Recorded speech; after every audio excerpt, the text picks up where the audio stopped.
Dealing with a client from hell? Watch this video on how to distinguish between a challenging client and a toxic client, and how to deal.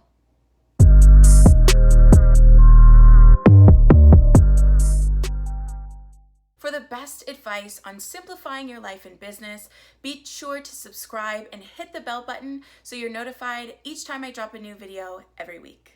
If you're dealing with a difficult client and you can't distinguish whether this is just a challenging client or a toxic client, by the end of this video, you will have 3 key elements to help you figure this out.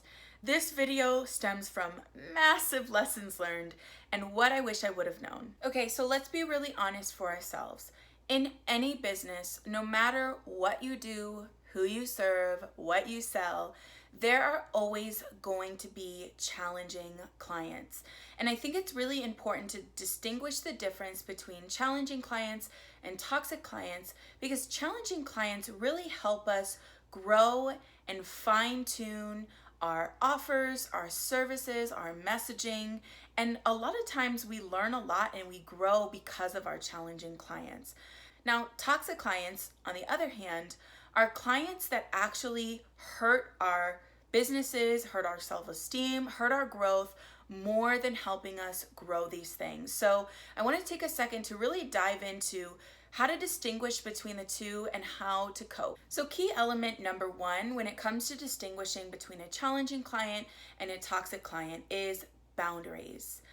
Toxic clients love to overstep boundaries, and they will go to extremes in order to overstep your boundaries.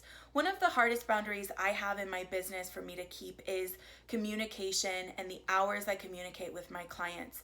But what ends up happening when I don't communicate my boundaries, 1, or 2, allow clients to overstep my boundaries, is I start to feel resentful, angry, walked over, and that's not a good feeling that you want to have. So you really have to communicate your boundaries up front with your clients in their welcome documents when you're onboarding them.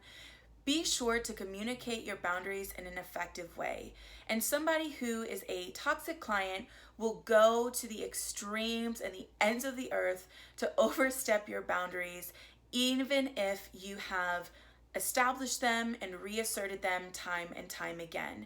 So if this is happening and you have a client that is consistently overstepping your boundaries, or if you're reasserting your boundaries and they are coming up with an excuse that they should be able to have access to you 24 hours or whatever the case may be, big red flag there. So that's a big key element to a toxic client.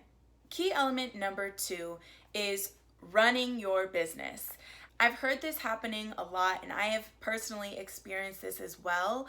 When clients come in and they are trying to, quote unquote, run your business, treat you as an employee, and almost like control and manipulate how it is that you run your business. And you'll know that this is happening because you'll think thoughts like, I'm not your employee. And I know a lot of service providers have felt that way. I know I've had that thought before, and it's never, ever a good feeling. So if this is something that's happening and you have a client that is trying to tell you how to run your business or how your business should be run, big red flag. It's one thing to give constructive feedback, especially from, clients. We need that feedback in order to grow and build our businesses. But if it comes from a place where it's like a controlling type of feedback, that's a different flavor and a different game and a different beast entirely. I love it when you guys share your experiences with me. So comment below if you've ever had a toxic client and what lesson did you learn from that client. Before I forget, if you're enjoying this video, let me know so I can create more of what you love by taking a quick screenshot, sharing, and tagging me on Instagram at Virtual Boss Breakroom. So the last and final key element to distinguishing between a challenging and a toxic client is manipulation. I once had a client tell me before, when I was communicating my boundaries, communicating, in a very professional, matter-of-fact business-like way, hey, I can't communicate with you 24 hours a day because, that diminishes my ability to give the high level of service that I aim to give. The response that I received back was something to the effect of, well, you need to have a yes attitude. If these are the type of responses, or if you've received any sort of response like this, I want you to be on high alert. Oprah says, people will, and I think this actually was a quote from Maya Angelou, people will show you who they are. Believe them the first time. I don't care how good the money is, how long-term this client's contract is. You guys, I promise you, if you continue to work with a toxic client, it is going to bite you in the butt. It's going to bottleneck your bank account.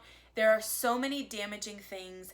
After I had this client toxic experience, it took me a long time to get back on my feet, get my confidence back, sign on some new clients, because I was so obsessed with trying to get this toxic client happy when in fact it was just a toxic relationship that wasn't going to change. So now you know exactly what to look for when you're distinguishing between a challenging and a toxic client. I hope I've made this really, really simple for you, because that's always my aim. Speaking of simple, I have a free download for you, and it's 5 easy tools to simplify any online business. You can grab it from the link below. If you like this video, be sure to like, subscribe, and share it with your squad. Comment below which tip you found most helpful. You'll also want to check out my last video, how to detach from the outcome. Another thing I really struggled with in my business, but I've got some really concrete tips for you in this video right here. Thanks so much. See you soon.